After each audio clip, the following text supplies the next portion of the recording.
오늘 주시는 말씀, 또 기도할 말씀, 출애굽기 16장 1절로 10절까지 말씀입니다. 제가 대표로 읽겠습니다. 16장 1절. 이스라엘 자손의 온 회중이 엘림에서 떠나 엘림과 시내산 사이에 있는 신광야에 이르니 애굽에서 나온 후 둘째 달 15일이라. 이스라엘 자손은 온 회중이 그 광야에서 모세와 아론을 원망하여 이스라엘 자손이 그들에게 이르되, 우리가 애굽 땅에서 고기가마 곁에 앉아 있던 때와 떡을 배불리 먹던 때에 여호와의 손에 죽었다라면 좋았을 것을 너희가 이 광야로 우리를 인도해 내어 이 온 회중이 죽여 죽게 하는도다. 그때 여호와께서 모세에게 이르시되, 보라, 내가 너를 위하여 하늘에서 양식을 비같이 내리리니 백성이 나가서 일용할 것을 날마다 거둘 것이라. 이같이 하여 그들이 내 율법을 준행하나 아니하나 내가 시험하리라. 여섯째 날에는 그들이 그 거둔 것을 준비할지니 날마다 거두던 것에 갑절이 되리라. 모세와 아론이 온 이스라엘 자손에게 이르되, 저녁이 되면 너희가 여호와께서 너희를 애굽 땅에서 인도하여 내셨음을 알 것이요, 아침에는 너희가 여호와의 영광을 보리니 이는 여호와께서 너희가 자기를 향하여 원망함을 들으셨음이라. 우리가 누구이기에 너희가 우리에게 대하여 원망하느냐. 모세가 또 이르되, 여호와께서 저녁에는 너희에게 고기를 주어 먹이시고 아침에는 떡으로 배불리시리니 이는 여호와께서 자기를 향하여 너희가 원망하는 그 말을 들으셨음이라. 우리가 누구냐? 너희의 원망은 우리를 향하여 함이 아니요 여호와를 향하여 함이로다. 모세가 또 아론에게 이르되, 이스라엘 자손의 온 회중에게 말하기를 여호와께 가까이 나아오라. 여호와께서 너희의 원망함을 들으셨느니라 하라. 아론이 이스라엘 자손의 온 회중에게 말하매 그들이 광야를 바라보니 여호와의 영광이 구름 속에 나타나더라. 아멘. 이스라엘 백성이 애굽을 떠난 지 오늘 1절에 따르면 둘째 달 15일, 약 한 달 반이라고 하였습니다. 가지고 나온 양식이 떨어졌고 두 번째 문제를 만나게 되었습니다. 광야에서 만났던 첫 번째 문제는 마시는 물의 문제였는데요. 두 번째 문제는 먹는 양식의 문제입니다. 문제는 대답을 요구하는 질문이죠. 시험 질문입니다. 광야에서 먹을 음식이 떨어졌을 때 하나님의 백성은 어떻게 반응해야 할까요? 라는 시험 질문을 받아들게 된 것이죠. 1번 문제 때도 그렇게 대답했는데 2번 문제 때도 이스라엘은 뭐라고 대답을 써냅니까? 원망해야 합니다.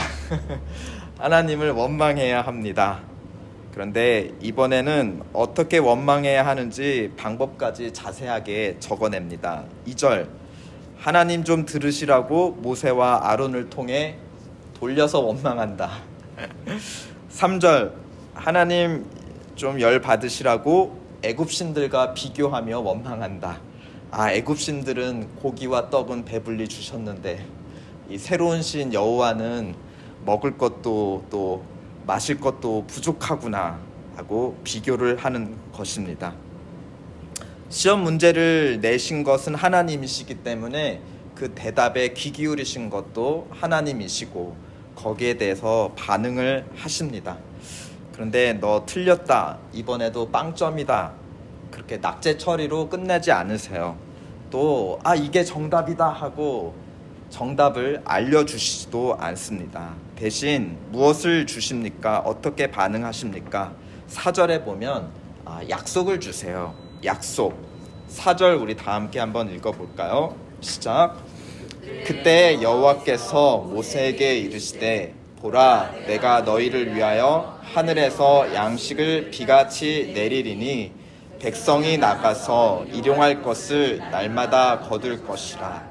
이같이 하여 그들이 내 율법을 준행하나 아니하나 내가 시험하리라. 무엇을 약속하시죠? 애굽에서 먹던 그 배불리 먹었다던 고기에 맞춰서 메추라기를 주겠다. 나도 또 배불리 먹었던 떡에 맞춰서 무엇을 주시겠다 하셔? 만나를 주시겠다.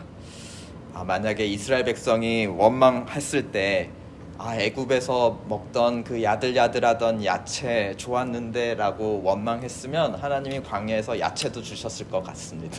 근데 떡과 고기만 원망하니까 떡과 고기를 주셨습니다. 원망도 좀 생각하고 잘 해야 될 것 같은데요. 4절에 대답 대신에 약속을 주셨다. 그 표현을 4절 마지막에는 시험을 주신다라고 말씀하고 계십니다. 내일도 이 약속이 이루어질까? 당장 이루어질까? 매일매일 확인해 가고 그걸 통해 매일매일 배워가라라는 것입니다. 이 시험 문제를 통해 이스라엘 백성이 무엇을 배우기를 원하셨을까요? 6절과 7절에 기록이 되어 있습니다. 6절 저녁마다 메추라기 고기가 내린 걸 보거든 무엇을 알라 하셨습니까? 여호와께서 너희를 애굽 땅에서 인도해 내신 그 과거의 큰 은혜를 기억하라. 여호와가 너희의 목자이신 것을 알라. 또 7절에 아침에 만나 떡이 내린 걸 보거든 그 일용할 양식을 주신 것을 보거든 무엇을 기억하라 알라 하셨습니까? 그들의 목자가 원망이 아닌 영광과 찬양을 받으시기에 합당하신 너희의 목자 여호와 하나님이심을 배워라 알라 하는 것입니다. 우리는 보통 인생을 뒤바꿀 큰 은혜를 사모하죠. 지금 이 순간 우리 자녀의 진로와 또 혼사가 열려야 될 텐데, 그렇죠? 우리는 또 신분 문제 해결되어야 할 텐데 우리 인생의 큰 은혜들을 사모합니다. 그러면서 우리가 매일매일 만나고 있는, 매일매일 받고 있는 일용할 양식, 일용할 은혜에 대해서는 우리가 둔감해지고 잊기가 쉽습니다. 그런데 6절, 7절 하나님께서 광야에서 이스라엘 백성이 배우길 원하시는 것, 그것의 의미에는 큰 은혜와 작은 은혜를 서로 연결해 주고 계세요. 오늘도 주실 일용할 은혜, 작은 은혜를 통해 무엇을 기억할 수 있다는 겁니까? 하나님이 과거에 우리에게 베푸셨던 큰 은혜를 너희는 기억해라. 큰 은혜가 우리 가운데 살아 돌아오기 위해서는 무엇을 해야 한다는 거죠? 오늘 주신 일용할 작은 은혜에 그것을 기억하고 알고 하나님이 주셨구나 감사해야 한다는 겁니다. 그럴 때 과거에 행하셨던 큰 은혜도 우리에게 오늘 살아서 우리의 마음에 감동을 주는 것입니다. 또 그렇게 하나님이 과거에 행하셨던 큰 은혜를 기억할 때 우리에게 또 무엇이 생기죠? 내일도 우리에게 필요한 일용할 은혜를 또 주시겠구나라는 무엇이 생기는 거예요. 믿음과 확신이 생기는 겁니다. 오늘 우리가 만나는 작은 은혜를 가지고 과거에 행하셨던 큰 일들을 기억할 수 있고 그걸 통해 내일도 또 일용할 은혜를 주시겠구나라고 확신하며 우리는 한 걸음 또 나아가고, 그렇게 작은 은혜들이 또 연결되었을 때 과거의 큰 은혜가 또 다음의 큰 은혜로 연결되는 것을 우리는 경험할 수 있습니다. 그러므로 오늘 우리에게 주신 작은 양식부터 그것이 하나님의 큰 은혜와 연결되어 있음을 우리는 깨닫고 그 작은 일용할 양식을 위해 기도하고 또 주신 것에 감사하는 오늘 하루가 되었기를 축원드립니다. 누가 큰 은혜를 누릴 수 있는가? 작은 은혜를 인정하고 감사하는 자가 큰 은혜도 누릴 수 있다라는 걸 오늘 본문을 통해 하나님은 이스라엘 백성에게 가르쳐 주시고 우리에게도 가르쳐 주십니다. 예수님의 가르쳐 주신 기도문에서 일용할 양식을 주옵시고가 첫 번째 간구이지 않습니까? 작은 은혜를 바라는 자가 주기도문 맨 마지막에 무엇까지 구할 수 있다고 하였죠? 대개 나라와 권세와 영광이 아버지께 있습니다. 그 큰 은혜도 구할 수 있다는 것입니다. 10절 모세와 아론이 그렇게 하나님의 약속을 백성들에게 전하자 하나님이 거기에 맞춰 응답하시고 움직이십니다. 무엇이 몰려오고 있습니까? 메마른 광야를 바라보니 여호와의 영광이 구름 속에 나타났다. 구름이 몰려왔다. 마치 구름이 몰려왔다. 무슨 그림이죠? 구름이 몰려왔다. 어제 오늘 계속 비가 왔잖아요. 구름이 몰려와 비가 내렸습니다. 이 마른 광야에 마치 비를 품은 구름이 모인 것 같았다. 그런데 그 구름 속에는 사실 비구름이 아니라 무엇을 품고 있는 구름인가요?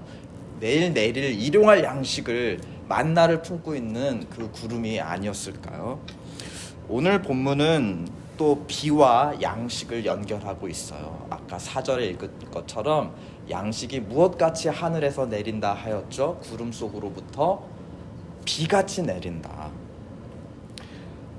광야에서 부족한 것이 물과 양식이에요. 그렇죠? 첫 번째 문제도 물의 문제, 두 번째 문제는 양식의 문제. 그런데 오늘 약속을 주시는 것이 양식을 비같이 내릴 것이다.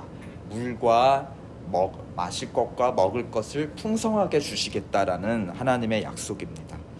이 물과 먹을 것이 풍성했던 곳, 창세기 에덴 동산이었죠. 모든 것이 풍족했어요.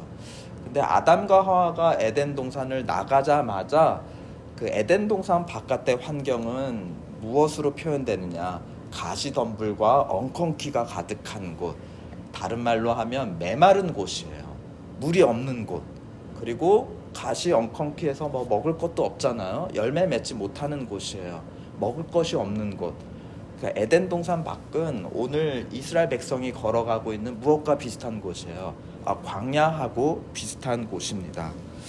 그런데 오늘 이 에덴 동산 밖같은 광야에 신기하게도 양식이 비처럼 내리는 곳이 있습니다.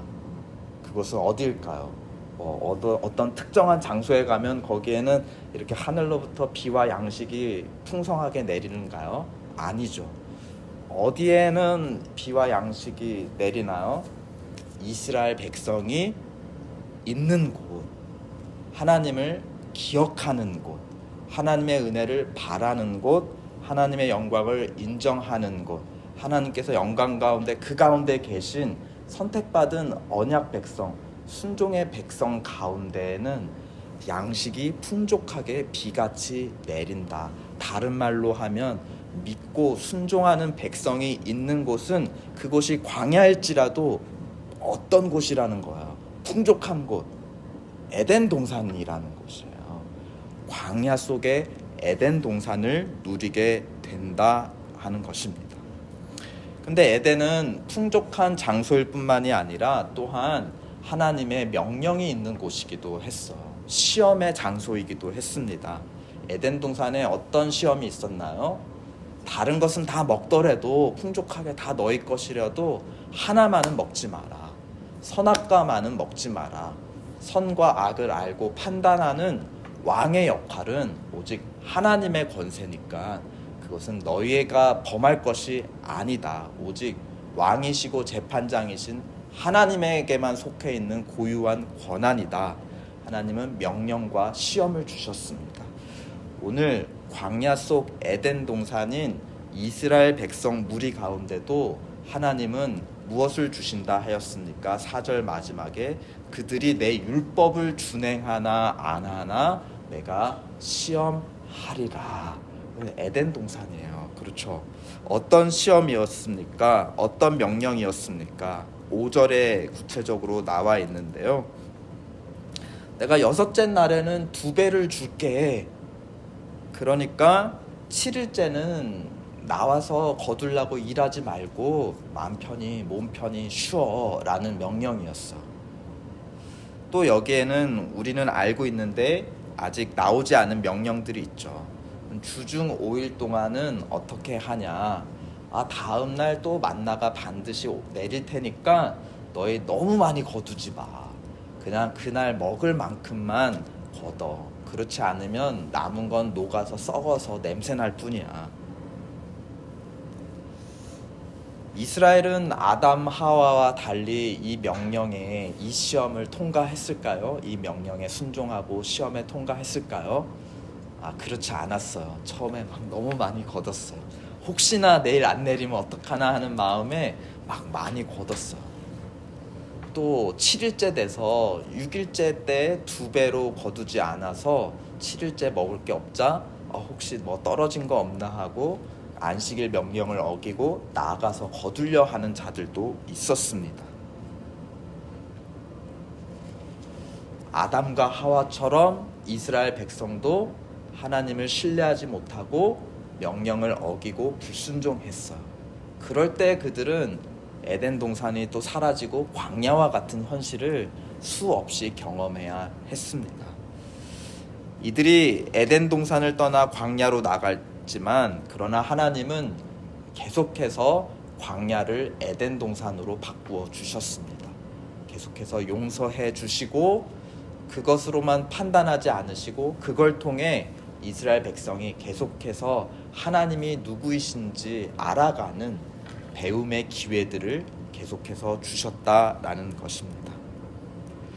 오늘 본문은 우리에게 광야 속에 에덴을 누리는 법을 가르쳐주고 있는 것 같습니다. 작은 일용할 은혜를 통해 큰 은혜를 기억합시다. 큰 은혜를 통해 내일도 일용할 은혜 주실 것을 믿읍시다. 그러하신 하나님인 것을 우리가 기억하고 알고 또 영광을 돌릴 때 오늘 하루 우리가 있는 곳, 광야 같은 삶이지만 그곳에 에덴, 풍족한 에덴 동산이 이루어질 줄 믿습니다. 또 그러할 때 그 믿음 안에 우리의 시간을 떼어 이웃을 섬기고 하나님을 예배합시다. 그럴 때 우리의 광야가 에덴 동산으로 변하는 큰 은혜 경험하시기를 주 예수 그리스도의 이름으로 축원드립니다. 아멘.